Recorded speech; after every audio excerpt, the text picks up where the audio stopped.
Yes, I was just playing some of these last night. Really? Yes. I think they've come out really well, haven't they? Like, I'm really proud of our work. I'm incredibly proud of our work. Nice tunes. Teamwork. Yes.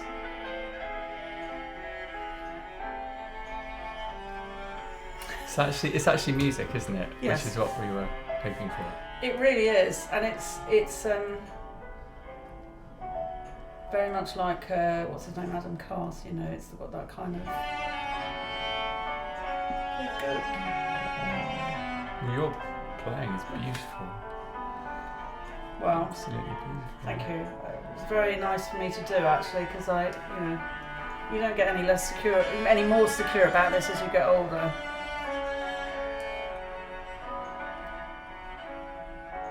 But when you come from a legacy like yours, I mean, it just feels so natural, and to accompany your playing is just such a thrill. Well, we feel it the same way. That's the important thing. Actually, that's one of my favourites.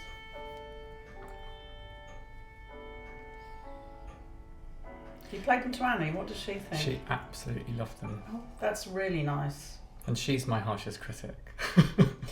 Well, that's important. We all need one of those. I think one of my favourite. Well, I think I actually really like all of them. But I think something really lovely when you get to the end and it's just like, here's a really nice tune. Yes.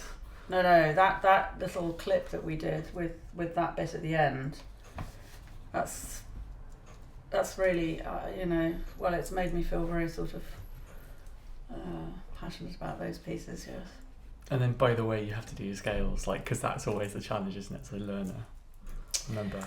Well, and I think also the other thing is that if you can explain to people that the two things are inextricably linked, so what you're doing is you're actually saying it's not just like a ball ache to learn these things. If you can play them and they turn into this piece, how do you feel about that? Because most of them don't actually think, oh, scales turn up in pieces. They think it's some kind of unique medieval torture that I produce for them, Yeah. We should probably introduce ourselves. Alison is an absolute genius. Oh. I mean, genuinely genius. What an introduction is that? Thank you, Tom. I think I'll have to cry now, but anyway, thank you. I'd like to say I return the compliment, if it is a compliment. Working with somebody with your array of talents. I mean, what is it you don't do? Organ, piano, cello, composition, in any particular order of spinning plates? You're too kind, but at the end of the day, the most important thing is actually to have a legacy project, isn't it? And yes. This feels like a real legacy project. Well, we, weirdly enough, although we're 20 years plus apart in age, we come from very similar backgrounds because both my parents were professional musicians, so one cellist, one pianist, and Tommy's parents the same, one cellist, one violinist. And it sort of plants you in a place where you grow up with music as your kind of life force. I mean, I'm one of two, and my sister didn't become a musician, but it's an incredibly important thing for her in life. And I think when I was relatively young, I realised that the difference between my house and other people's was that there was never no music going on in my house. Probably the same for you, wasn't it? It was pretty much. I remember the piano tuner once saying you can have a reduction because it counts as a music school. Oh! So you've got 3 pianos, one in each room, and they were always being hammered away. Yes. And I suppose it kind of comes to you by osmosis. I mean, I'm the second child, I'm the middle one, and there was always music going on. And I suppose in the end, actually, writing was kind of my own escape, and I found my own thing that I loved doing. But we all started in my, playing the violin or the cello because that's what you did. Yes. And that's why the opportunity to do this with you has been such a pleasure, because it really is, a wonderful canon of work, of educational work. And partly my granny actually wrote some, back in the day, Anita Hewitt-Jones, but actually this is a chance to do something that's very kind of hard-hitting and current, but also has a lot of zest of fun. Because, of course, your mum, Margaret Moncrieff, was an esteemed cellist and teacher, and actually she once gave a masterclass which I played at when I was a kid, and I still remember what she said, which was, when you've learnt the piece, put it away and let it cook for a bit, and that really stuck with me. That's really interesting because it's much harder to take advice from your parents in an instructional way. And my mother did start me on the cello. She'd arranged a very eminent cello teacher for me, but said eminent cello teacher said, as you are a cellist, Margaret, I want you to teach Alison first, so that you get the bow hold in the way that you want. And it's one of these weird things with string playing, that there are right and wrong ways of doing it, which are very binary, but there's also quite nuanced stuff around, you know, are you a third person on the frog, or a third finger on the frog person, or a second finger, and all that kind of tiny detail that this lady had obviously thought would be important to get right. So my mother did teach me for the first 2 months when I was little, and then so we stood each other for that period of time, and then afterwards I went to this other person, Antonia Butler, who at that stage probably was teaching people who've now, you know, everywhere in the profession and front desks of orchestras and the whole thing. But it kind of set me up for, you know, being ready to go from that point. I mean, we had a slightly odd family background because we didn't have a TV. I mean, I am old enough, but even so, everybody else in the world had a TV. We didn't. So we were very much expected to kind of get on with our own thing. And so playing was a thing that was individual to us, and that's what we did. That's amazing. I mean, Alison was on my radar, you know, since I was, you know, a kid, and having Alison's amazing contributions to music in the sense of, you know, not only playing, examining the associated board and teaching, but also adjudicating, especially, I think you did one in Dulwich. I did. I gave your brother a prize. Well, he was the best. I mean, it was very simple. Oh, that's so kind. But it is a unique heritage, I think, on certainly on your side. Well, no, both sides. I mean, it's a thing where you're kind of drip fed a kind of an idea about music and the importance of it. And I think I'd gone to do some temporary teaching in Rochester and ended up sitting next to you quite unexpectedly in an inset meeting. Possibly not the most interesting moment of both our lives, but the fact was, there we were, and you turned to me and said we should do something together. And it really struck a chord, because I thought, I have always wanted to write something that would be encapsulating ideas around how to do things properly for learner cellists, and not just children, but anybody who wants to be able to play the instrument. And not something that would be just worthy and dull and tonic dominant with a plonky piano part, but real music. But the trouble is, I'm not a real composer, so when you made that suggestion, I took your hand off. But I must say that, Alison, you know, your innate musicality, you know, Alison, we've literally co-written these pieces, so Alison's quite often sent a voice note, or we did a session in an Audi garage, didn't we? Well, that was the first one. That was very funny, where we allocated 3 hours by Zoom, and I happened to be in the Audi showroom in Ashford, Kent, because my car was being serviced.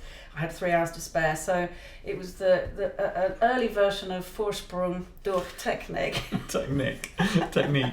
And Alison came up with the idea we should call the book Vorsprung durch Technique.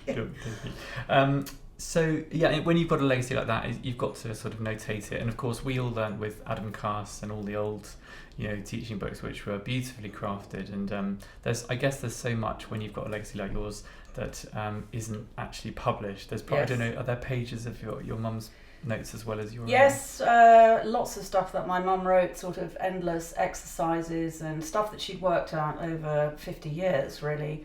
And passed on some of it to me, some of it to her, many students. But I think one of the things that had begun to really dawn on me in the last 10 years was, in my teaching, the fact that lots of people are falling down on motivation to practice. I mean, okay, it's always been a stumbling block. If you want to play an instrument well, you have to do the practice. But there's so much kind of competition now, and so much that kids can achieve with just pressing buttons or going online, and getting them to engage with that process of actually mastering an instrument and understanding that if you do that, you've got a whole kind of canon of musical literature at your feet, or at your fingers. And I wanted to sort of interrogate the possibilities around building tunes with limited technical challenges. So the challenge we set ourselves was, if you start with what you have for a grade 1 cellist, which is basically everything in first position using all 4 fingers, that gives you on paper what looks like a lot of notes, but actually it's not a free-for-all compositionally, because there are things that, permutations of notes that won't work, and it is quite a limiting factor. And we regarded that as a kind of compositional challenge and a way of making ourselves kind of develop stuff with those limitations. And it was actually really intriguing how refreshing and how much sort of stuff we could just generate with so few notes. It was amazing, wasn't it? I mean, we've actually had a lot of fun writing, and that was part of the remit, was that it would be fun for people. And I think, like with anything in life, if it's going to be fun in the end result, it's got to have been a genuine process of fun, and we've had a lot of fun just doing it. I mean, it's funny because often when you write those pieces for the AB syllabus or whatever it is, you're very prescriptive. You get a sort of guideline of, you can't use third finger here, and the problem is, as a writer, I mean, if you look at that, you're immediately constrained, and you end up writing stuff that maybe hasn't quite got as much heart in it. But because we were collaborating together, we can try things out. Then Alison say, "Oh no, that can't be done," or we'll work on things in a very collaborative way, and it's made an amazing end result, I think. I agree, and I think what's actually is very interesting, it's almost like a converse challenge, in the sense that I've been a syllabus selector for ABRSM cello twice in the last 20 years, and more recently I was the cello consultant, so I had overall kind of view of what went into the syllabus and whether or not it was fit for purpose. And I'd been sent so much material that, broadly speaking, didn't fit the remit. And some of the stuff that did fit the remit didn't seem to be musically that interesting. And it really catalysed something in my mind, which was, if we want children or learners of any sort to be engaged with the process and want to learn, you're going to have to give them tunes. I mean, big tunes. And one of the interesting things I teach quite a lot of adolescent boys. And as a remit, many of them are upper middle class and come from privileged backgrounds. And the music they like to listen to is rap, which I always find very funny because, really seriously, I mean, the conflict of background there is quite extraordinary.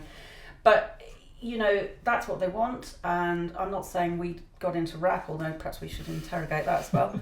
But we certainly wanted to make stuff that's appealing, and I actually think a good tune is a good tune is a good tune. End of. So if you provide that material and put it into a form that's accessible, you're going to get people playing. That's a very good point. And yes, the piano parts need to be, playable, but actually we wanted to have, humour and emotional depth through the whole volume. So we've written piano parts that we think actually teachers will enjoy, and they're not just boring, and if they're something that's beyond the technical capabilities of a pianist, then they've got these QR codes so they can play along. That's a very important development, I think, because the point being that having an expectation that everybody will have a cello teacher who can play the piano, that's doomed to disappointment. But the thing is, should one limit the piano accompaniment to things which only not very good pianists can play? And I feel really strongly that people get a huge kick out of playing along with something which has a kind of big feel to it. And it's one of the reasons why now you can buy sort of symphony orchestra sounds and play along with that. I mean, people want to do that. So why not play along with a big piano part? And it gives it such a rich and sort of diverse harmony too. It's not a patronising thing. Yeah, that's really interesting, and so we're aiming for something very memorable and rewarding to play, but fun and technically challenging, kind of all of that bundled up. Yes, absolutely, and with the idea that sort of concealed inside that, these pieces are all stretching and developing particular technical points. So this thing about when you learn a string instrument and you add one finger at a time. So typically most people start with first finger, and then they'll do a piece with 1 and 2 and 1, 2, 3, and then 4, and then maybe permutations of the above. But in my experience of over 40 years of doing this, what tends to happen is it all goes very well until you add fourth finger, and then what happens is the first finger goes rogue, and you've got certain amount of kind of confidence in all 4 fingers, but actually getting people to be in tune is the challenge. And so a lot of the pieces that we've written are based around 1 and 4 in various ways to get people working with that as a real kind of exercise, but hopefully concealed cunningly so that they won't actually think that it's a kind of medical prescription. By the end of this book, one would like to feel that this whole business of utilising your first and fourth will be so confident that you can then launch off quite rapidly into other positions. Book 2 coming soon. Yes, we're starting book 2 next week. We are. Yes, we've actually written a couple of things already because we got so carried away at one point that the pieces were just, we were fulminating with this kind of creative stuff wherever we were writing. And it is funny actually how, I'm not trained as a composer at all, but the great thing about mobile phones is you can have an idea and sing a tune into your phone on your voice notes, and there you are, something. It's a really good way of capturing it, isn't it? If you don't have some paper to hand or anything else. And actually we've got what we think is a world first, which is completely Alison's doing, smiley scales. Will you tell us about that?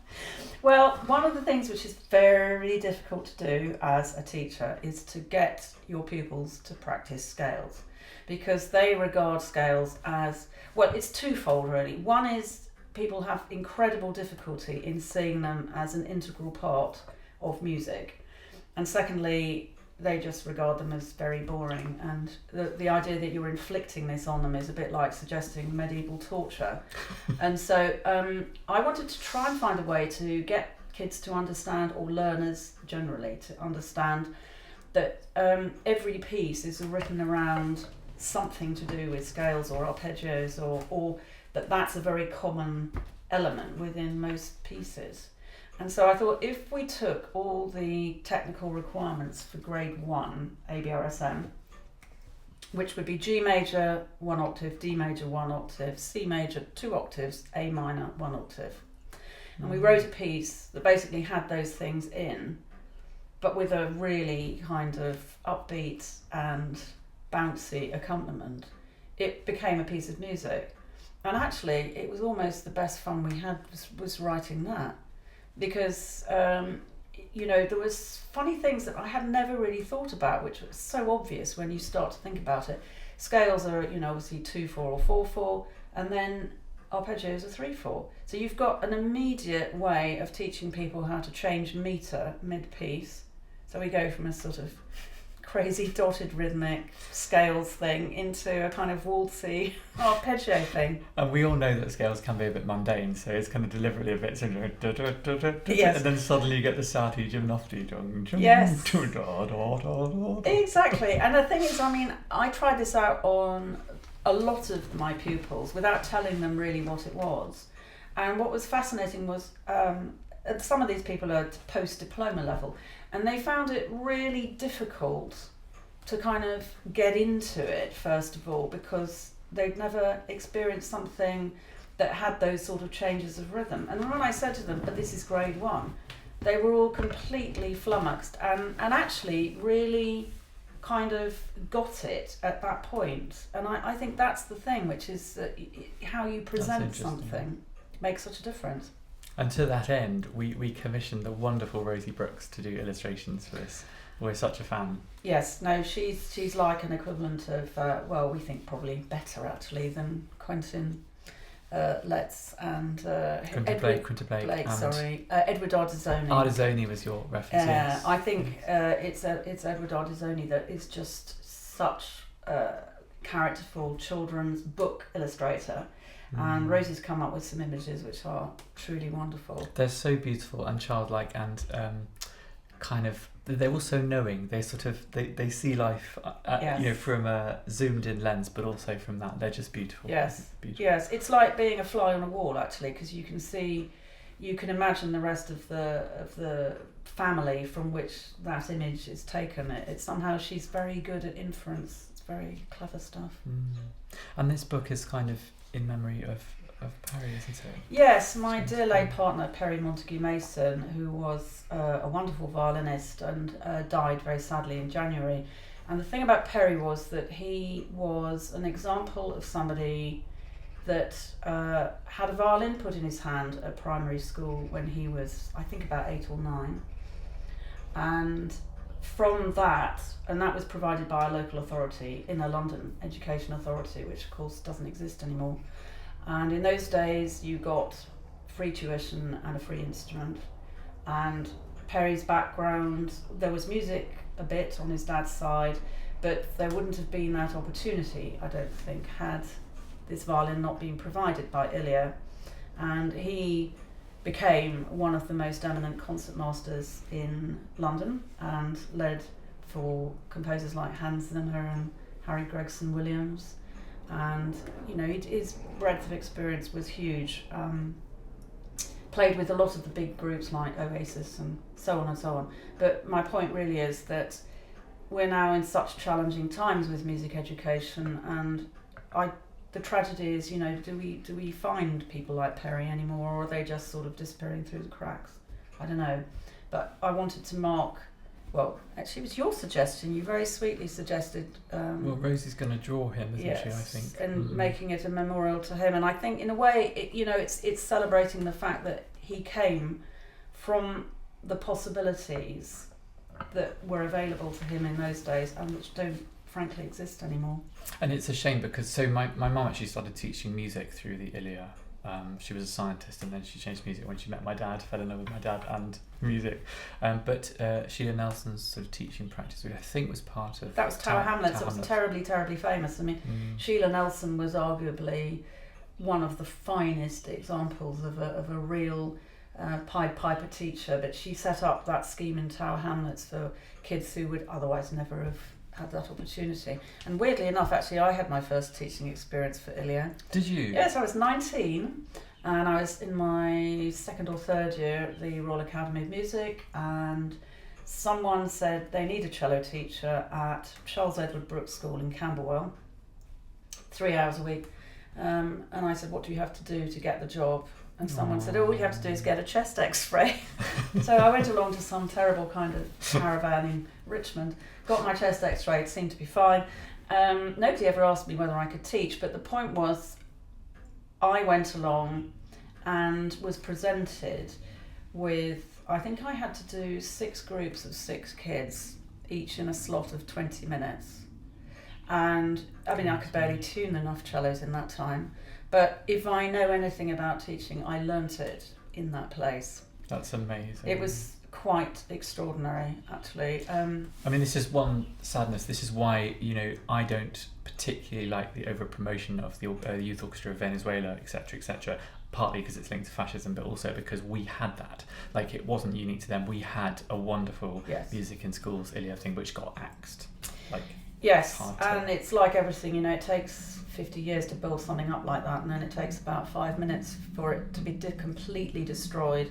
And I don't know how it can ever be clawed back, because the infrastructure involved, and then the necessary equipment and instruments and so on. And yet you're completely right. I'd never really thought of that parallel before, but we did. We had our Elsa Statement, we had it right here, and it was a phenomenal thing, and it was a kind of wonderful rescue point for some kids who would never have, first of all, had that opportunity, but secondly, when you knew the circumstances that some of them were living in, it gave them something different and special. And this is our sushi. Oh, our sushi! I'll have to go and open a wine then. Let's do it. Amazing. Very good. Are you happy just to keep rolling? Yes, no, of course. I'm having fun. Yes, no, absolutely. So Look at that. Fantastic. I better get some plates, haven't I? Shall we? Yes. Should we just go for it? Yeah. And the key is as well, because we've recorded the pieces and the QR codes will be in the book, you can hear Alison's beautiful playing, and we're playing together on these recordings of all the pieces, but also you can play along with the piano. Yes, so it gives everybody that opportunity to join in and actually feel they can do it. Oh look! Hello, Sybil. Beautiful, beautiful. Cheers. I think we should do cheers, a cheers. yes. Cheers to Cello Songs, Volume 1. Absolutely. And cheers to you for listening and watching. Absolutely. And cheers to Sybil, because she's part of it. No, you're not having my food. And also a point I wanted to make was, in today's kind of AI threat, the mediocrity, the slop, these pieces are completely handcrafted and they're artisan, whatever, I think, it's no secret that Tommy's very anti-AI, and so am I, and I've actually been on ITN News saying so. To me, it's about the fact that you want something which is authentic and original. You want to respect the people who've created the individual product, and then it's a heritage thing. That's really all you can say about it. It's got to be original. It's got to be authentic. That said, we feel that on social media, these are meant to be enjoyed by everyone. So if people want to, we're encouraging a hashtag like #CelloSongs. Yes. So that we can share videos, and I'm sure the publisher will, share stuff if we. I'm going to try this chicken gyoza. That's really right. Good. Cheers. Cheers. Yes. And so, in terms of the process, will you explain how we kind of wrote them? Well, it wasn't quite a normal meet up in a room and just. No, I think the number of times we actually were in the same room was less than 3.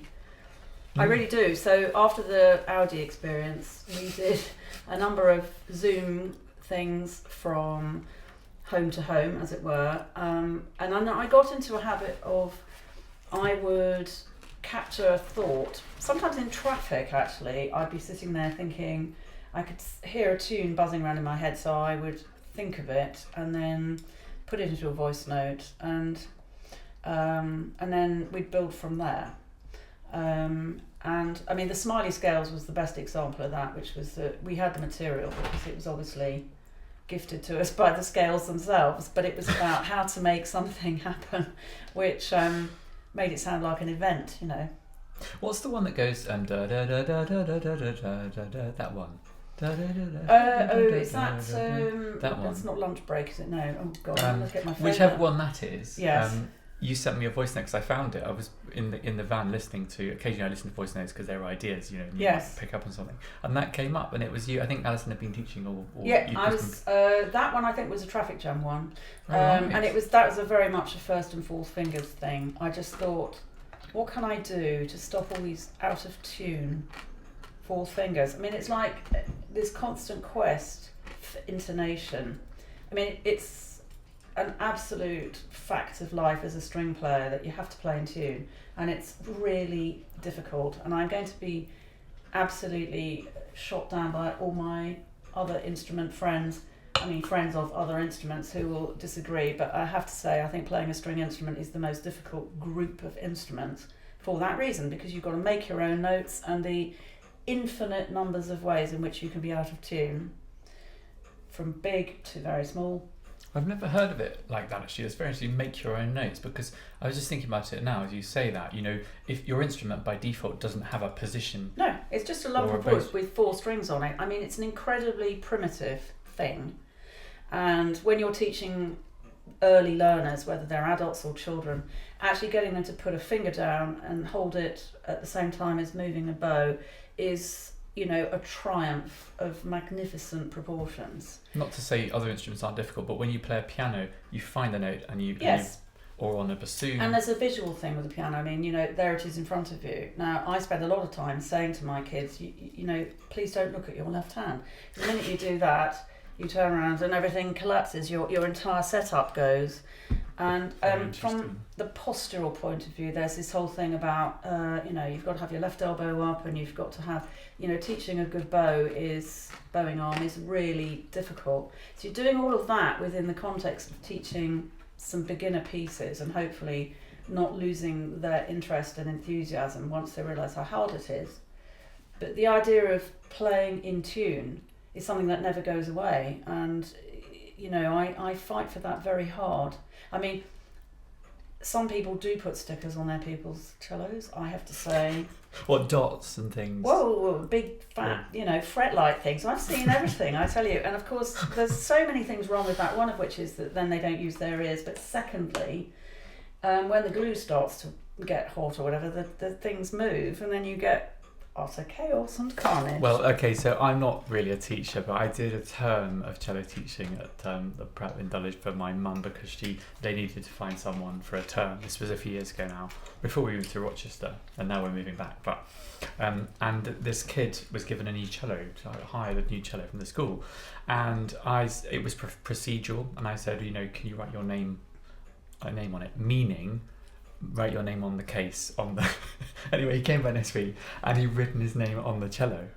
I was like, okay, I didn't quite mean that, okay, we can work with it. I've got an even better one than that, which was the father who when a child had gone home with the cello, and the dad thought he was being terribly helpful to super glue the pegs into the peg box, because obviously then they'd stay in tune. Yeah. Jesus. I mean, the trouble is, it isn't a world that everybody's familiar with. And I mean, I'd be out of my context. I would be capable of doing the equivalent of that if it was to do with a car or, I don't know, something mechanical. I wouldn't know. But, there is a whole universe of stuff that needs to be educated into people. It starts with the instrument. But I think it's good to laugh, isn't it? I mean, I remember when I was a kid, they started me on the violin before I moved to the cello at about 4. I mean, it's ridiculous. But I did grade 1 when I was 4. Anyway, so I had a tiny violin, and I was playing in a little string quartet, which I think my parents had put together. And I put the violin down on the floor to go and get something, and this very well-meaning mother just trod on it.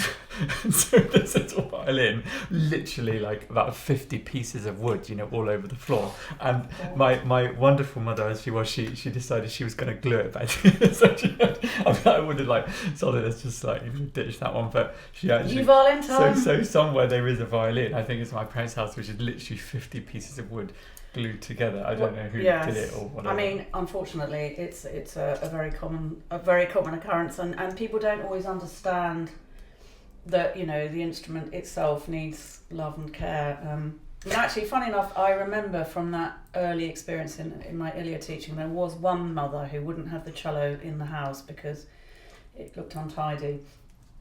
And that's a very difficult one, because I kind of understood, if you live in a small place, that's maybe a perfectly fair thing, but how do you get around it? Don't know, really. Wow. I was going to ask you actually, Alison, this is completely off topic, but how did you kind of start the cello? What's your memory of the beginning? Well, because my mum was a cellist, as long as I can remember, people had been saying to me, oh, you're the one that's going to play the cello. And I remember hearing it and thinking, eventually, well, I'm obviously the one that's going to play the cello. And I did start the piano when I was little. I think I was about 6, and I started learning with a pupil of my father's. He was teaching at the Royal Academy of Music, and some poor lady was deputed to teach me. And I don't think I was very cooperative, because she gave me a book of pieces that to me felt very patronising. I'd listened to real music all my life, and suddenly I was being given this book which was nothing like the one we're about to produce, and it made me feel patronised. And I resisted learning to read music, and I think this poor girl got into terrible sort of knots about it, because imagine having to explain to your professor that his child is intransigent and won't do what she's told. And eventually, I think a situation was negotiated where I was sent to learn with the headmistress at my convent school. I was at a convent school in Notting Hill Gate, and this very lovely nun called Sister Maureen taught me, and I adored her. And so, although she wasn't a professional musician, she was a wonderful teacher, and I learned to read music without any problems, because I absolutely adored and respected her. So that worked fine. And then a cello was found, and I remember very clearly standing in my bedroom the day that the cello arrived from Ealing Strings. And I remember looking at it and thinking, I'm going to remember this day for the rest of my life. Oh, that's lovely. And somewhere I still have that cello. I've moved a few times, and it sort of got lent to somebody, and life goes on. But that's how it started. And as I said, my mum taught me for the first couple of months, and then I moved to this wonderful teacher, Antonia Butler. I mean, I really disliked her at the time because she was so fierce. And you can talk to anybody. There are lots of professional musicians who learnt with her, and she was so fierce. And I still hear her voice in my head saying, "What note are you on?" If I didn't know, God, you know. Anyway, but she learnt with Klengel in Leipzig. Really? Julius Klengel? Wow. So her heritage was pretty massive. Anyway, it's amazing how this transmits, isn't it? So, because I've really thought it must have been quite amazing with your dad. Is it Alexander? Yeah, isn't it? Alex it was Kelly. Yeah. Alex was head of keyboard at the academy. He was at the academy. And your dad. And your mum. It's amazing. And in fact, there is a funny story about that, because I went to the academy, which was because I wanted to study with Florence Hooton, who was the absolutely go-to cello teacher at the academy at the time.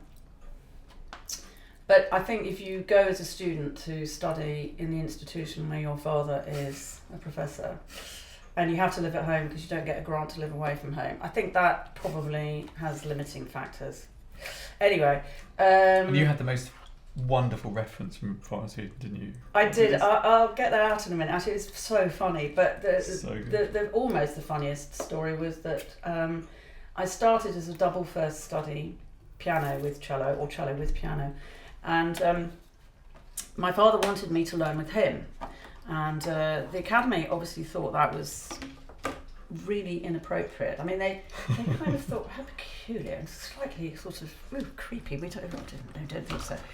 And they tried very hard to dissuade my father from this course of action. And he was literally after the sushi, isn't she? She is. Well, she's had a go at the wine. So he said, no, it'll be fine. Alison's going to study with me. And so reluctantly they gave in. And at the end of my first year, I was coming upstairs at the academy, and my father came out of his room, saw me coming upstairs, and said, just come in here a minute, I'm writing your confidential end-of-year reference, and I'm going to read it to you. And he said, the reference goes like this: Alison is innately musical. She takes after her mother. Oh, that's hilarious. But Florence, oh God, yes, she wrote me a reference when I was applying for scholarships to go study with Fournier, and she wrote in letters about 6 inches high on this page, sort of almost like capital letters. She wrote Alison, spelt wrongly with 2 L's. Alison is a fine cellist, plural, with plenty of excitement in her playing and big tone. Alison is a pretty girl. I recommend her to you. It's like, oh my God. Like, so not 2025. I think it was probably not actually 1983 either, but she luckily I got away with it. But anyway. The masters and what they got away with. Well, it's funny because, Ray Vaughan Williams, one of the heroes of British music. I mean, I heard stories that at the college he would have he used to climb all the stairs just to see a pretty girl playing the oboe at the top in the practice room. So, who could blame him? Well, I know. But I think it was very different times, and But they did install mirrors at the college, because when I was junior college, they just put mirrors in so that you could see from the door inside the room, because. That time where the whole Chetham's thing and all that awful stuff that went on. Yes, well, I mean, very changed times. That's horrible. Absolutely horrible. Sorry, we're getting off topic. Yes, we are very off topic. Where are we going with this? Yes. The wasabi is amazing. I was about to open the. I always put it on everything, and I put it on everything the night, and my kids, my 2-year-old, my 5-year-old, were kind of grabbing at this thing with wasabi on it. Oh, there it is. Yes, right. It's wasabi. Nice sushi, isn't it? We're going to have to write a sushi piece, you know that, don't you? Oh, that's brilliant. It's funny because when I don't know about you, but when I'm writing, I always get very hungry. It's one of those things you have to sort of allow for. Well, I think when... Sorry, a bit of... It's salmon gone down the back. Sybil will find it, don't worry. 3-second rule. Yes. Well, do I get hungry when I do writing? I don't know. I tend to forget about it, actually, and just... Because we get very, very intense about the stuff that we're writing, and there can be these sort of very frenetic, intense moments where suddenly stuff starts to happen. Hours go by, don't they? And you're just in the tunnel zone, I find. Well, that's right. And we recorded all these pieces last week, and we were at it for about 5 hours. We had such fun. It was It was really, great really fun. fun. I mean, it was actually, for me, that was a revelatory moment because I thought you stop thinking about the wheres and the whys and the whats. You just think this is music and play. And that's the whole point of this. I mean, I spend a lot of time saying to my pupils, it's not the what, it's the how. And I thought last week it was all about, actually this is music and we're playing it. It's so funny because after we did it, I didn't really sleep well the next night because I was so wired. I was so happy that we'd I was done the same. No, and it's just that is what music's about. That amazing kind of, we're making something special here. Yeah, I mean, it's also that in the moment thing there where you kind of bring together a whole load of different elements. So in this case, 3 years worth of things that we've been talking about and doing, and some kind of things that got thrown in at the last minute and changes, and but actually sitting down with the instruments and playing ultimately has got to be what it's all about. That's what it's about, isn't it? Yeah. And the sheer fun and joy of it. We're actually, well, I mean, my personal view, as of this recording, we haven't decided on the final presentation of the book. My personal view is that we should have a kid doing something mundane like sitting on the loo playing the cello. I think it'd be really fun. Well, Rosie's illustrations of someone sitting on the loo playing the cello are just so beautiful, and I think the point is it's like that thing that every now and then when somebody really gets it, and I have found this with pupils, sometimes very unexpectedly they just can't be parted from what they're doing, and that was the idea behind that, really, wasn't it? And if some of our genuine enthusiasm for music and the cello can be transmitted, and it's infectious for the next generation, that will be job done. We'll feel good about that, I think. Yeah. What is it, Chapel? Oh, this is the Kent one from Tenterden. Yeah. This is quite famous, this one, I think, Yes, isn't it? it is. That's near the railway that my children like. Oh, Tenterden, yes, yes. Kenton, Sussex Railway. Well, I used to live near it. So. Did you? So. You were Rye? No, I was. Before. I was director of music, classical music, at the Rye Arts Festival for 4 years, but I lived in Port Lim, next to the zoo. Near the safari park. So I could hear the little train tooting around across the Romney Marsh, and occasionally I could hear noises of animals that were not indigenous to Lynn, let's say. And there was a walk I could do, so I could see the giraffes being fed and that kind of thing. So it was lovely, but it was incredibly isolated. And I mean, the Romney Hythe and Dim Church and the marsh there. I've been to see my friend Gordon, who's got a caravan actually there, and we did some writing down there. And they have a pub that's very nice, which does fish and chips on the Romney Marsh. The Pilot. It's famous, yeah. And you look out the window and you see the nuclear power station. Dungeness, which my grandfather partly designed. He was a nuclear engineer on reactors, and one of my mum's earliest memories is going to the opening of that, and like pushing the green button or whatever. And wow.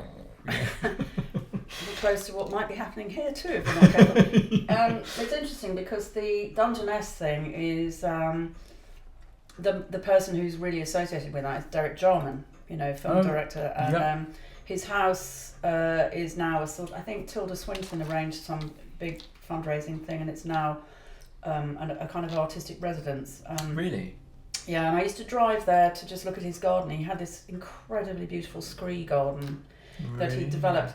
It's like a lunar landscape there, so you basically sit there and... It's the only desert in the UK or something, isn't it? That's true, and it's also a place where many dinghies now go because, they get carried there by the tide when they're coming across from the other side of the channel. Oh God, yes, so it's a kind of place where I used to feel like it's like the last vestiges of life before something...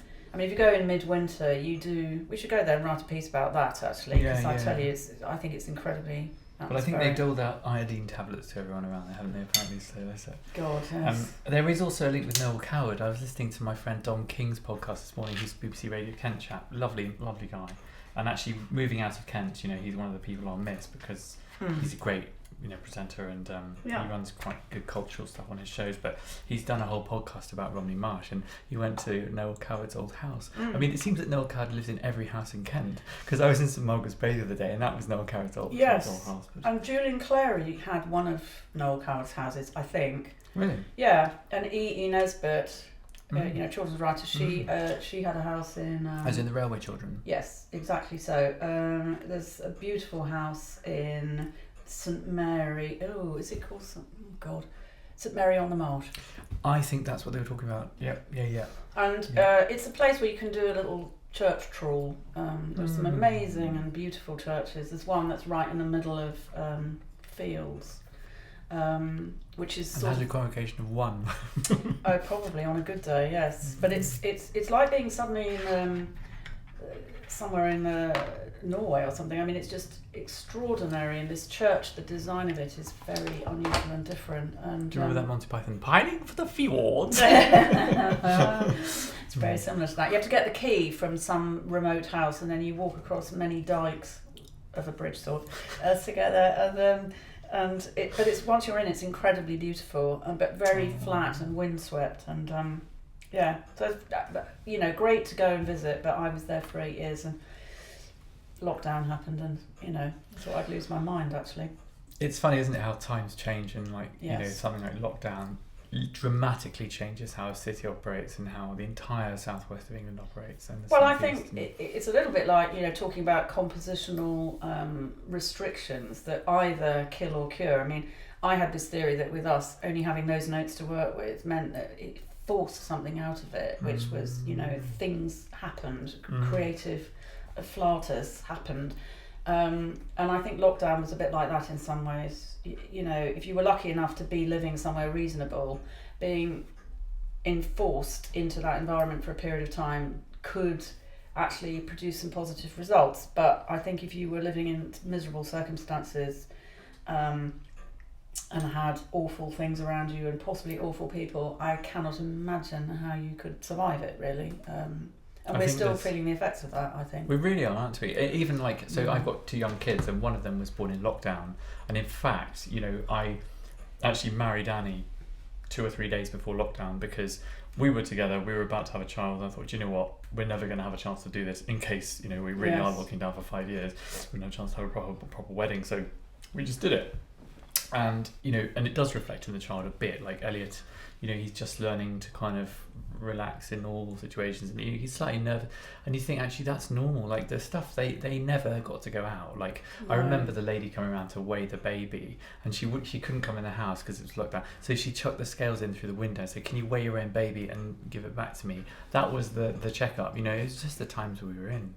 It's just crazy. And I used to worry terribly. I mean, I hear a lot of things said about young people having a very bad time and all the rest of it, but the people I worried about were the ones who were stuck in inner cities, in tiny spaces, with possibly not very wholesome home environments, and facing all kinds of horrific outcomes of all of that, plus the enforced being made to stay at home thing. I mean, I'm sure we're going to see the effects of that for some time. In my teaching world, the effect I see is that during that time, nobody was really learning string instruments ab initio, or I say nobody, perhaps a few were, but I would not have been happy to teach somebody from the beginning on a string instrument on Zoom, because a lot of what you do has to be kind of enforced and impressed on somebody with regular repetitions of doing it correctly, and you're in the room to actually mirror what they're doing, sort of on a Zoom, going a bit left, a bit right, a bit oh no, sorry, wrong hat,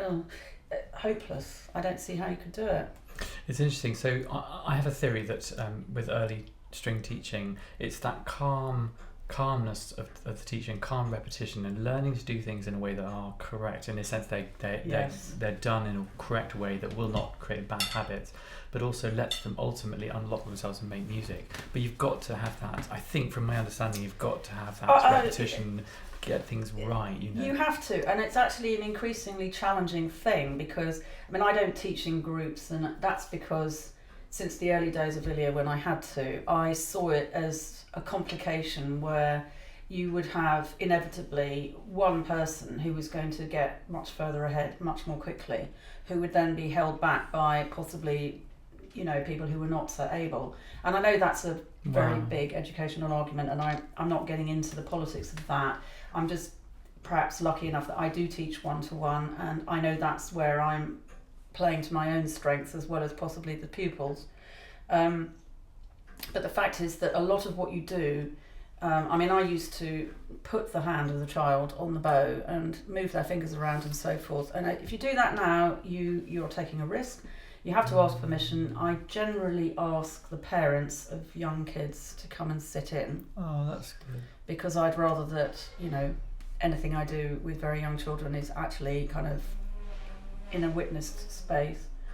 I don't know, there are so many challenges these days to doing anything effectively without actually transgressing some terrible thing, without even realising you're doing it. Never mind, of course, the fact that historically there's carnage in all sorts of areas of one-to-one teaching, and one has to be very aware of that. But I was very lucky because my dad started me off at the beginning, and my dad's very calm and he's a very nice bloke, but he also has this kind of rigorous, side as well. But he also made it fun. So we used to, for example, we'd learn a piece, and I was obsessed with, technology and video cameras and audio and all these things, and that was how I sort of got going, as well. Oh, that's very clever. And so we hired a video camera. Those days you hired it on the high street because they didn't have them. We hired a video camera, put it up, and we started mucking about. So I had a piece called the Hungarian Detective, I think, in an old cello book, and so we filmed the seats with nobody there, and then suddenly I would go and sit down and we'd press record, and then I'd play the piece, and then we'd stop, and then my dad would put on a big black coat and he'd sit down, and then we'd press record again, and when he played it back, you got, and I appeared and played a piece, and you got the Hungarian Detective, and it was like, this is really creative, but then at a certain point I used to muck about, because it was my dad, so then he passed me on to actually Laurie Blake, and she was great, and then William Bruce, who was amazing, but it's like, it's knowing, I think, is it knowing when to pass the student on? I think that's always a very good thing. I mean, I have slightly got a thing I call the 4-year cycle, that generally when somebody's been with me for about 4 years, I think it's probably time they went to someone else, because they've heard me saying that thing or those things for 4 years, and something happens in the relationship that they become familiar with that and they stop listening quite so much. In the case of my situation, I got moved to Antonia Butler, and then I was with her a long time, I think probably about 7 or 8 years, and then went to Florence Houghton, and she was the last person I was with till I went to Fournier. My daughter, Millie, took up the cello when she was 5, and I taught her for the first 2 months, and then she had a little tiny, I think it was a 10th size cello. I mean, it was really, really diddy, and at some point I annoyed her by asking her to do something, and she threw the cello on the floor and said, "You know nothing, I'm going to get a proper teacher." So I thought, right, it's time. And that's you know, you're this well, I can't remember, bastion who did of she cello go to technique. first? Oh yes, and I sent her to somebody who when I'd been out somewhere examining, I'd heard some good cello teaching, and I thought, I'll ask that woman to teach her. So that's what happened. It's really interesting. And then she went to Tim Wells after that, Wonderful, who of course Tim. is a wonderful cello teacher and colleague, and so but I think familial musical relationships can go in any or every direction, and they mutate as well. So I was very happy learning the piano with my dad right up until I left the academy, and we had a lot of fun, and he wrote notes on all his pupils for every lesson. So actually when he died, one of the jobs I had to do is to go through mountains of files of all these notes of she's eating your sushi. And I found my own notes, which was quite funny. Did you? Yes. And in the last year that I was there, the academy with him, we mostly just played through stuff, me on the cello and him on the piano, which was actually fantastic. I mean, imagine that experience. Really amazing. That's amazing. So, I mean, I think, I don't know if you feel this as a professional, but I felt like really good teachers kind of almost know when to pass you on, but also they make that impression that yes. I think, as you mentioned, you imagine what they say, yes. and you kind of like, it's like a continual yes. development of your I think that's right, and musical ability. I mean, I've always been brought up to the idea that you don't hang on to people to sort of achieve any reflected glory. I mean, there are people out there, let's be honest, who are empire building teachers and whose reputation musically has kind of come to rest on the talents of pupils that have done particularly well, and I think that's a really dubious kind of thing. Is she allowed to eat that? I'm not sure how good that's going to be for her digestion, but Shall I try and... Shall I ooze out a bit of the middle and give maybe that would be a good idea. Sorry, Sybil, your don't lucky mind. day is coming. But I think, teaching is essentially about something that is for the benefit of the subject, not for the benefit of the person providing the tuition.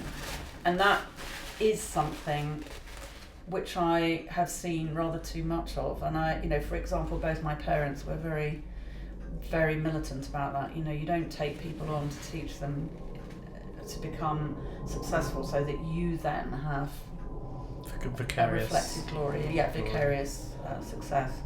There's a wonderful music about that. It's the Stephen Sondheim lyrics. What is it called?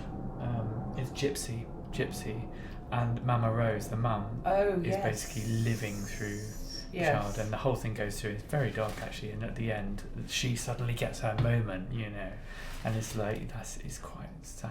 Well, it's one of the things, isn't it, that we've all seen that with prodigies, and it can end very badly. For the person, the prodigy, and if it's something where the particular confluence of circumstances involves pushy parents, pushy teacher, talented child, you can end up with something really toxic, and I suppose I feel very much to the other extreme, which is that if somebody's flourished to a period of time, it would be very arrogant to assume that they're only going to flourish with you. It could be that they now need to go on and hear the same thing from someone else that they've heard from you, plus a whole load of other value added. Sorry, spoonerism.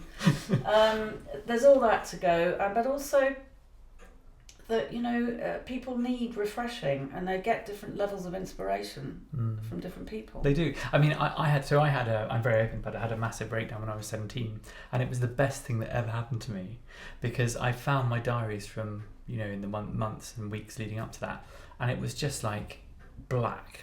And I was at a school, and it's all fine, and I open about it now. But at school, they were, I was being pushed in every single direction all the time. Saturday at Royal College, no social life. Sunday I was playing the organ for 1 or 2 services. Wednesday evenings I was doing organ lesson at Westminster Abbey. It was on one hand it was made, but it was just too much for any child. And but you know what? I'm so glad it happened, because I then actually got to do what I wanted to do, because up until that point, and it wasn't actually my parents were great, but it was more about everyone else telling you what you need to be doing, and and who you need to be, and actually it's very important for children, and that's what we tried to get across in this book, so they can have a lot of fun and discover what they enjoy. Well, I think two very important things there. One is that there is so much pressure around, and I think the level of expectation can be implied rather than actually explicitly levied on someone. But the point is, it's still there, and it's being sensitive to that. And I see this so much with kids who are doing public exams. I mean, when I was doing A-levels, which was in 1979, that was, there was an element of stress in the A-level year, but lower sixth was fabulous. We had a great time. No sort of serious exams. That there is no such equivalent now. And certainly with regards to our book, enjoyment and love of music are the primary drivers. And very importantly, I think, is the fact that we're not aiming it at children. I mean, I've done quite a lot of teaching of adults from the beginning, or some who are slightly more advanced, and you're dealing with something very different there, because their expectations of themselves are so huge, because they might be very good at something else, and so they're very disappointed by how difficult it is to play a string instrument. And it's easy to underestimate how, even if you're in your 30s, your flexibility can be much less fluent than if you're a child. And so trying to give them something that is musically engaging and accessible, while still only using very limited technical requirements, was a very important thing, but not being patronising. I mean, they don't want to play a piece that's sort of about, toy engines necessarily, do they? I mean, at least that's my experience. We have included a couple for the kids, though. The electric camper van. The electric camper van is fun. And you have to plug in your camper van, as part and of make noises and make noises. But I think But that's universal, isn't it? It's universal, and the idea is just to kind of have something for everybody, really. I mean, should we talk through the pieces? And I should say there's a bit of chicken gyoza left by the cat. I think we'll just put it on there so I'll so just she doesn't... tip it on there. Yes. Sorry about this. That's all right. We've got your wonderful notes here, which I printed out again. Should we just talk through them in order? Yeah, go on.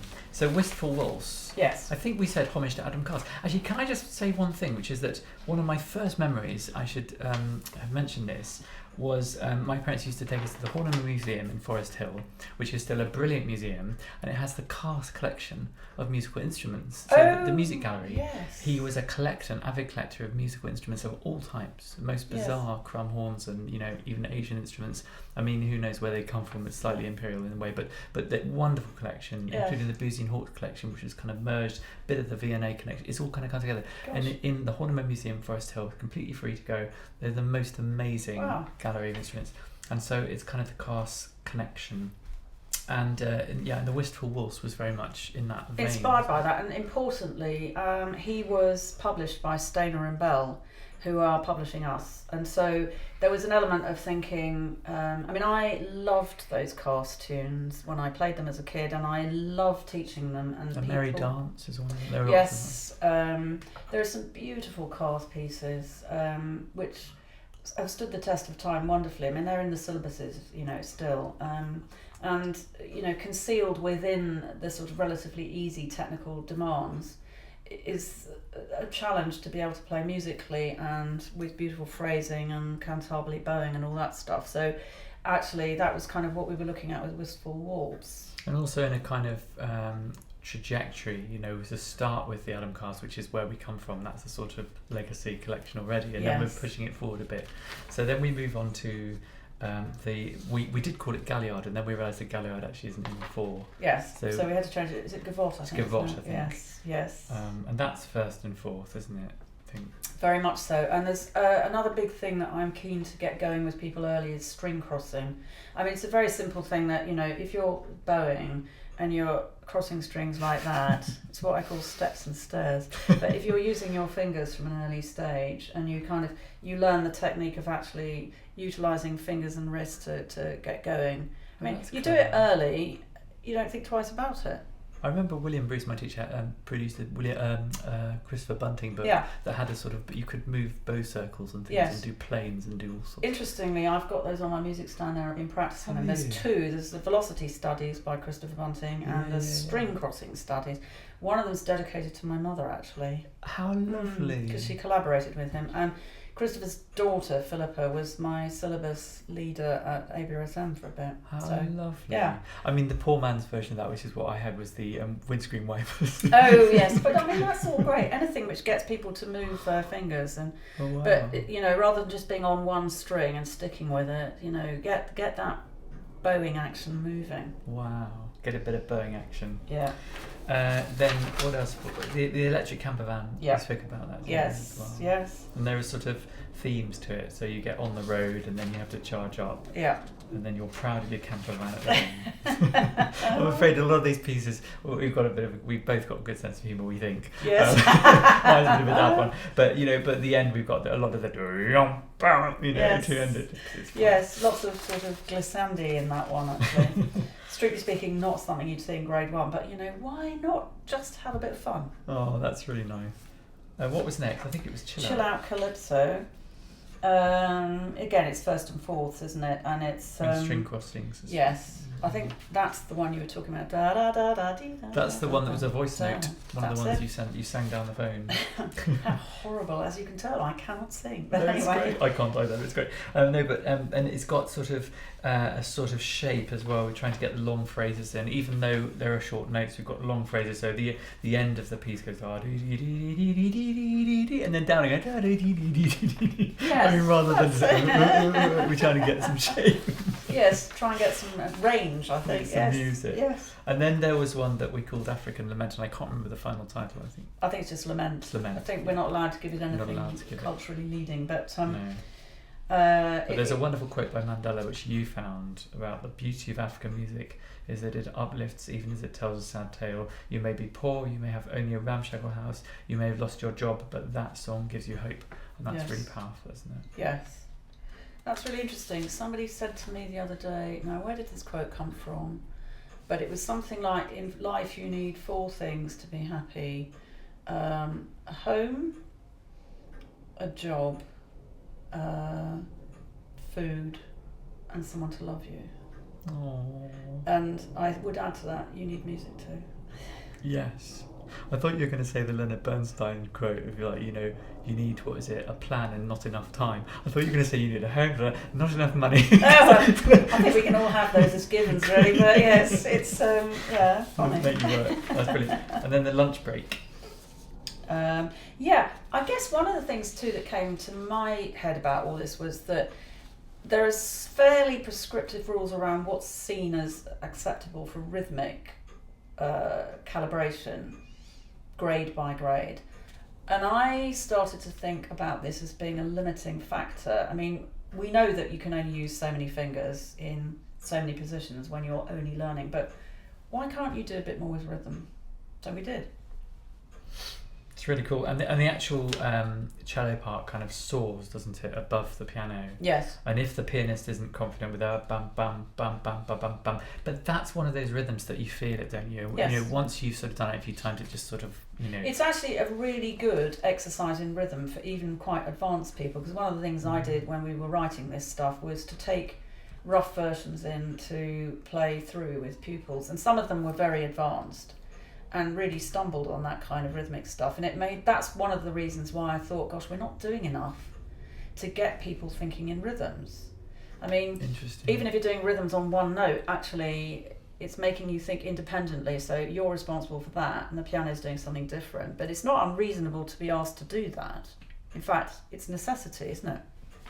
And do you think that's a kind of book, it's a piece that people might come back to, you know, if they need to revise that later on? I think so. Like you're revising for your German exam or something, you come back and maybe work on that element. Absolutely. Yes. And there are a few parts where we've had sort of spoken moments, like 1, 2, 3, 4. When we were recording, we kept on laughing because I'm terrible because I was going 1, 2, 3, 4. I can't play now. Well, it's no. And Alison's idea was to tap, so we both tapped, and then the cello goes. And it was actually surprisingly challenging just to sort of do it. Well, in our case, without laughing, but actually. But it's something. It's good for your brain, isn't it? It's very like good. a puzzle. It's like doing a Sudoku very quickly. Well, and also because I do rhythm exercises sometimes with kids without the instruments, so you get them to do one rhythm in one hand and one with the other, and then doing something with their feet. Nice now, cup of tea, nice that sort of thing. And then doing something, you know, maybe 2s against 3s with your foot. All of that kind of thing. But actually getting them to think independently, even if they struggle or find it really difficult, or in some cases impossible, actually you're still developing something. I agree. I really believe that. That's what AI is going to do to our brains. It will stop us processing, because every time you need to think or critical think, it will just do it for you. And well, this is the antidote to AI. Yes, it's making your brain develop neural pathways. Cello swing? Yeah, well, that was another thing about, you know, rhythm, isn't it, partly? I mean, I'd like to think it's a lovely tune too, but I think it's learning to do something which is not just crotchets and quavers. You've got to actually think a bit. The short longs. Yes. And then Sweetheart. Now, you came out with that title, which I thought was lovely. Which one? Sweetheart. Oh, really? I didn't remember that. Yes, we just played that and you said, I think we should call this Sweetheart. And it has that kind of slightly timeless feel to it, you know. I kind of see it in a 1940s dress with one of those 1940s Vera Lynn things. That's nice. I mean, there are moments of film noir, aren't there? Like in Bar 13, you get that sort of nice longing dark chord with it. I think it's come out pretty passionate actually, hasn't it? That sort of second section when it's got the climax, it's quite as passionate. Yes. Yeah, no, I think that's right. I think we both enjoyed writing melodies that kind of have that intensity and then they come away again. So it's like you don't know whether it's it sort of gives you that. I'm a great lover of the sad, minor, wistful. I mean, I regard music as a mind-altering substance, and I have to be really careful if I'm not feeling quite perfect. listening to anything minor, and you know, I mean, Rachmaninoff is instant disaster if I'm feeling in any way less than perfect. So I kind of, having recognised that in myself, it's given me a little bit of a key to something.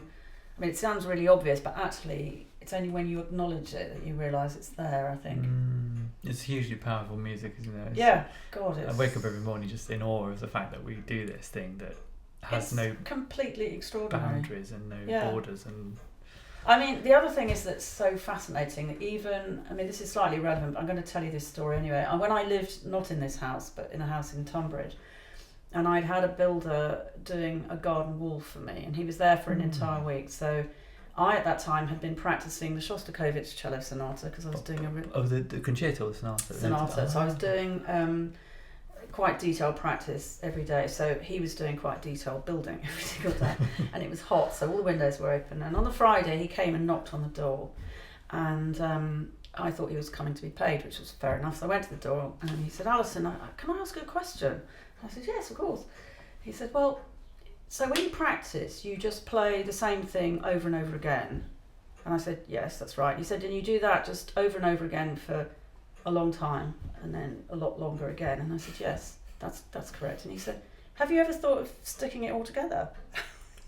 Oh yeah, that's hilarious. I thought, well, I have, but you see, the thing is, if you don't know about music except that it's something you listen to, that would never occur to you, would it? Yeah. It's so funny, isn't it?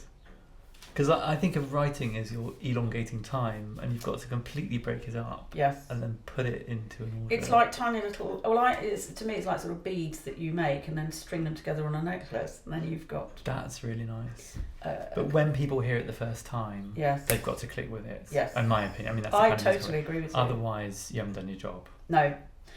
I mean, there is an element of subjectivity, isn't there? I mean, you know, my ex-husband Hilary would always say, "One man's rich is another man's creamy," and I always think that's quite neat because it gives you that sort of feeling of that we look at things or hear things or receive things differently. A bit like flavour, you know. Not everybody likes sushi, but you know, I do. I do. And I do. I know what your cat does. Oh God, she's fallen out asleep. cold. I think that's the rosé, actually. Did she really drink? Yes, she had a good slurp out of my glass, and I'll having words with her She's later. out. Then we've got the one I call Midsummer Murders. Midsummer Moon Song. I think that had several titles beforehand, but we got there with Midsummer Moon Song, and yes, that always reminds me of Tove Jansson's, you know, the Moomins. But she wrote another book called something about summer. Oh yes, Moomin Summer. It's a non-Moomin one, Murders. but I always think of the cover because it's beautiful, beautiful blue with a sort of yellow sun on it. So I always think of that when we. I just noticed they are strimming outside. It doesn't bother us if it doesn't bother you. No, I noticed that too, and I thought, what were the odds? You know, So there's hardly we're any eating grass sushi, in southeast London, strimming but whatever grass sushi, is sun. being strum at the moment. Musical words. And then Stardust. Yeah, with Stardust we've got as a Broadway Baby. Broadway Baby. Broadway Baby. That's one of my favourites, I think. Yes, when I learned to be able to count it, I mean that is brain bending to count. But I think again it's good, isn't it? People have to learn to do that. It's really threes against duplets, isn't it? There were a number of outtakes with severe language. Yeah, but it's a fun one. It is. It really works. It's really musical theatre. Yeah, we've tried to capture that, haven't we? Yes. It's the feeling of being in a Broadway theatre, which we all love from time to time, don't we? And then the big tune. Something really lovely. Which we were going to call the whole volume, weren't we? But in the end we decided it sounded a bit dated. But yes. This... Something really lovely is... I like to think of it as a great play in the sense that there are pieces that you can get stuck in. And this is like your reward, isn't it, for doing all the technical stuff? Yes. You've got a tune you can really enjoy. And as of now, we've got a proof, and I've literally changed like half of it. It's like... But that's what happens, isn't it? Because a lot of what you Spaghetti. do, whether it's in the Audi garage or whether it's together in the same room or whatever, it does morph and evolve. And when you start playing it, something else happens. There's an alchemy. Yeah, It's like theoretical, isn't it? And then it becomes Yes. very actual. Exactly practical. that. And one of the things that Perry used to say a lot, apart from you didn't use vibrato on your first finger, which is one of his things about cellists, because he led a lot of sessions for film and pop music and all that kind of thing. So his ears were so lynx-like for hearing details of sound and what people were or weren't doing. So he used to put his head round the door and say, "You didn't use vibrato on your first finger. You're all right then." That's amazing. But the other thing he used to say really often was, you've got to mean it. There's no point in playing stuff if you don't mean it. That's amazing. And I think that's something to really admire, because he was 67 when he retired from playing, and he'd been doing it since he was 19 professionally. So actually that kind of intention and commitment really does matter. That's amazing. This is off topic, but when I was in the NYO, I used to do pranks. I used to be quite naughty. We had 3 pranks were my favourite pranks. One of them was vibratoing on an open string. So you did an open string, and the cello tutor and conductor would look at you like, what? So get everyone doing it. And the other one was doing a fire alarm impression just for a concert you were about to go on. And if you go to the sort of 4th position of the A string and go right near the bridge and go, and I get the whole section doing it, and it sounds like a fire alarm. It's amazing. And the other one was, I think we've all done this in our time, but I mean, I'm not sure it's about it. But when you've got a long multi-rest and then you're coming in again, a bar before you're meant to come in, if you go like that and then don't play, someone's going to come in. It must have been about it. You can tell why I'm not an orchestra. The thing is, I would be so gullible and so unbelievably insecure about my counting that I'd be that person. I would be that person. I was always the one who did it, and then I'd get told off. So don't advise that. Yeah, it says, do not do this at home. And then it's the smiley scales, which in some ways is my favourite of the lot, because I think it's such a kind of triumph of, look, you can play scales and they can be good fun. And the humour is there, because you've got we put in the gymnopody, haven't we? You get to the arpeggios and you get cha. Yes. And the other one I love is in bar 7. I'm just looking at the score, and it goes C major, it's D major, and then the piano goes boom. That is straight out of Dudley Moore playing jazz piano, which I love Dudley Moore. I'm a huge fan. He's a wonderful musician. I saw him play live. I think I told you that. You knew him, didn't you? Well, I didn't know him. No, I met him at an event which was at the Dankworth house. He probably tried it on with you. No. He didn't at all. I mean, did you hear the story about Princess Margaret? Apparently, he met Princess Margaret at a royal event, and he said, "Oh, fancy up." Really? Oh my God! No, I haven't heard that, and he didn't say that to me either. No, he was standing in a flower bed in the Dankworth's back garden, and they had this wonderful the Stables Wavendon, which was their own personal concert hall, mainly used for public things too. But it was an event, something to do with Jazz FM, and they were an anniversary party of Jazz FM. And it was everybody from the jazz world that you could think of was in there and just getting up on stage and playing something unscripted. I mean, it was just, that was the thing. But the thing I remember about it, I remember 2 things. One was Courtney Pine playing, and the other was Dudley Moore. Amazing. I mean, he was the most incredible musician. Yeah. I think he's one of those people, if I had one, that thing at the game, if you had one dinner party, who would be at it? Yes. Like J.S. Bach.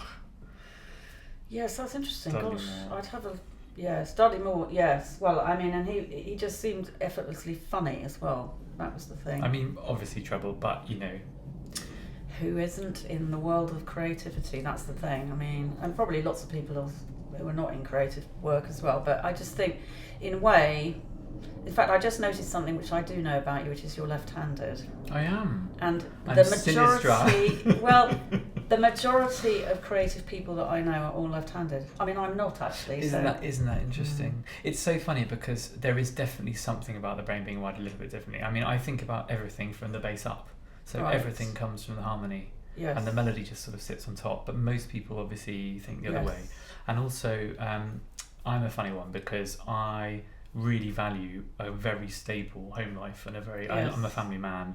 And Annie's hugely brilliant, And I've always enjoyed that because I know that my working life is just kind of like this tunnel vision. Yes. But it has to be like that, Yes. otherwise you don't get anything done. Yes, I mean, there's oh God, there's so much truth in that, and I mean, one knows sadly so many people who have been very troubled. And the thing is that if you work in this sort of world where you are playing into those areas of sensitivity all the time, I mean, you're deliberately plumbing those kind of depths in order to get what you need. You have to have some way of balancing it out. I mean, otherwise. I mean, that's why, as I say, I've realised music is a mind-altering substance. I just have to be terribly careful now. If I'm feeling in any way fragile, I have to... this is a ridiculous story, but in a way, it tells a very personal thing. I had a very bad experience in 2014, and I had to go away on a tour in China for 5 weeks directly afterwards. And I'd never been to China. I had been to Hong Kong, but arriving in Shanghai in August and thinking, the enormousness of everything and the loudness and the everything was just overwhelming. And I thought, I don't know how I'm going to get through this. And what I did was every single day for the entire 5 weeks, I played that song by Pharrell Williams called Happy. Every single day. And it just changed the mood. I can't even tell you why, except it's very upbeat and it's called Happy.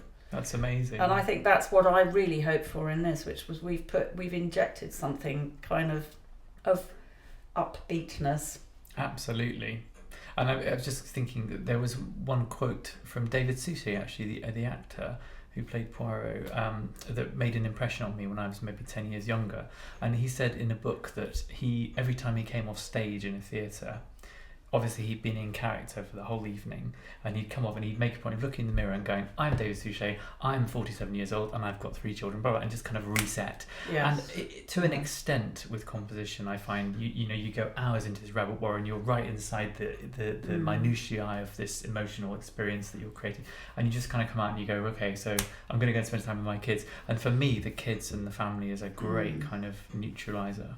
I think it does. I think resetting is terribly important, and actually, or go and hit a tennis ball against a wall like Britain did, or go for a cycle ride. Right? Yes. Walking is very good. I find walking fantastic. Getting outside. I mean, outside has many answers. Actually, even if it's in town, you could just change things up a bit. And I mean, that's one of the reasons why actually moving back to London for me was very important, because you can change things very rapidly, minutes from your front door. Yeah, and if you get sort of mind-numbingly bored in London, you can just go into town and there's amazing, this word, world-beating museums. I hate that word, I really hate it. It's used in AI, but really? Oh god.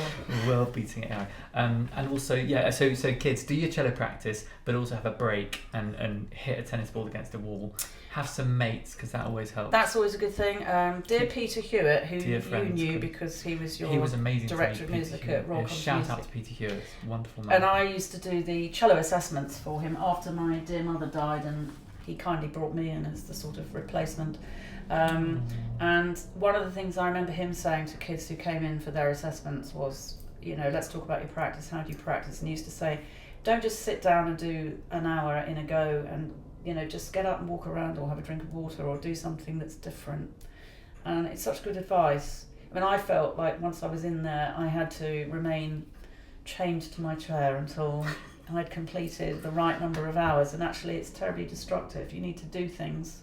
I love Peter Hewitt's a very good man, and he came up with some real good advice over the years. Absolutely. But when I left the college, the last time I saw him, I said, look, Peter, thank you so much, you've been absolutely amazing. And he's now running the Benslow, isn't he? I think not anymore, but he did do, and again, with a wonderful touch of awareness and understanding. And he knew exactly when to put which student with which teacher and how to do it. And at the end I said this to him, I said, look, you're so clever at making this, thank you so much for everything you've done.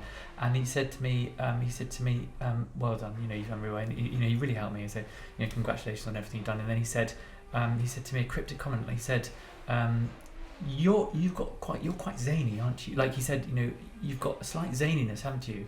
And I said, I'm sorry. He said, don't ever lose that. That's the most valuable thing. I was like, that's really interesting. It was like embrace the whole of you. And I thought that's really good.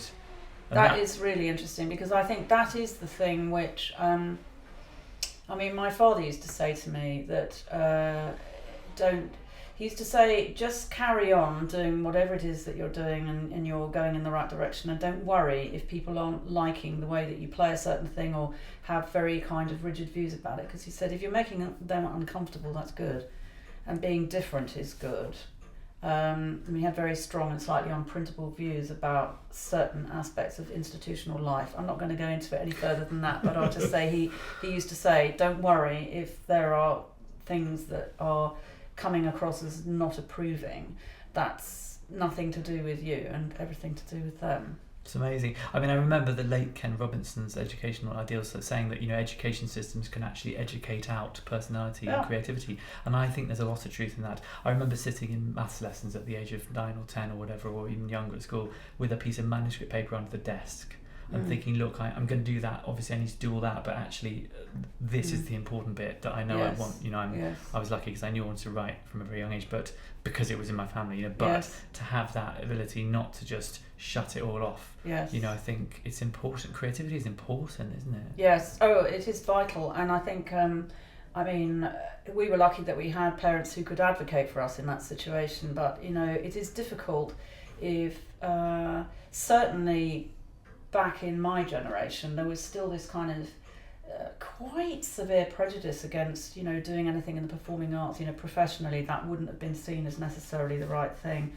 And I remember my dad coming back from auditions at the academy one day, and he'd read a reference that had come from a headmistress somewhere, which said, for a musician, she is quite intelligent. That's someone who's applying, and you sort of think, well, that was pretty much what I felt about how I was regarded at school. It's crazy. I mean, some of the brightest people I know are musicians, and also, to be a musician in 2025 and run businesses, and you have to be pretty smart. There's so many facets to being a musician.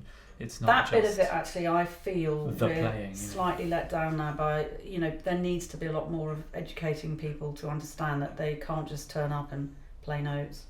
The first professional thing I ever did on leaving the academy was a session on the John Peel show, which in those days, he was absolutely top of the tree in Radio 1, and I just got this message from the academy saying we've been asked to suggest somebody and you're that person. So I thought, well, that's great, been out of the academy a week and I've got a job. And the job was that I had to go to a rehearsal studio in London Bridge, and this is long before London Bridge was hip, trendy, or even particularly safe. And I turned up, and the rehearsal was at 9 o'clock at night, which I did think was slightly unusual, but So I drove off down there, and the rehearsal space was like a kind of broken shed somewhere on a wharf. So I opened the door. It was a bit like being in a cartoon, the whole building seemed to be vibrating with very loud noise. And I opened the door, and there was a girl at the reception desk with a sort of huge Mohican punk hairstyle and many piercings on her face and lots of black leather, and I sort of said, yes, I'm here for a session. And she said, are you with Becky Bondage? I said, no, I'm not. No. Anyway. I am Becky Bondage. Yes, that's my job. Anyway, I opened the door to where I was going, and there was this sort of enormous noise came out, and there were these 3 huge Irish blokes in black leather.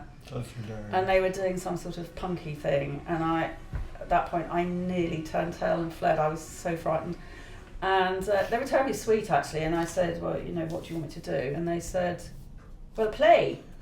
And I said, but what? And they said, well, just play.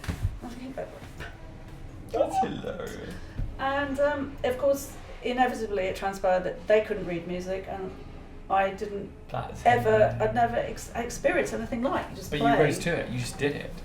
Well, I realised that we were going to have to compromise because this was the rehearsal, but the actual session was being recorded at Maida Vale the following day. So I said, well, the best thing we can do is you play me what you're doing, and I'll write down, chord symbols as we go. And we worked it out. As luck would have it, it was a 6-minute track, which meant that it was twice as long as anything normal of that particular era. Amazing. And we got there, and I've still got a recording of it actually, which is incredible. Hilarious. I mean, the good bit is I get my name announced by John Peel at the end, which it's really cool. He's very cool. But it was a very valuable lesson in understanding that you've got to be able to do a lot of things that you may not have been trained for. That's amazing. That's really good advice. Take that home. I could chat all day with Alison. It's great fun, and we really do care about this project. We hope you're going to enjoy the book as much as we have. I think we should probably thank Anthony Kearns at Stayner. Huge thanks and shout out to Anthony and Nicholas Williams. Yep. And to Rosie. Rosie, who's been absolutely fabulous. And James Turnbull, who's been editing and James, for who's us. wonderful, who works with me. He's a wonderful oboist and chap. And yeah, he's editing this. And thank you to you, Alison, for thank you to you this. for I would also like, as a little side thing, to say thank you to all my pupils who've been very tolerant of trying out many different things. And can we list them, or I probably better not because of data protection and all that. But you have to say Amanda F. and James. Yes, I'll just say that they've all been extraordinarily supportive about it, and they're not the kind of yes people that would go, "Oh, miss, that's wonderful," if they thought it wasn't. Like my wife. It's a bit rubbish. Do it again. Yes, they'd be like that. Yes. So very grateful to all those people. Yes. Thank you so much, and thank you to you for listening in. It's been a lot of fun. A lot of fun. Thank you, Alison. Pleasure. Thank you too, darling.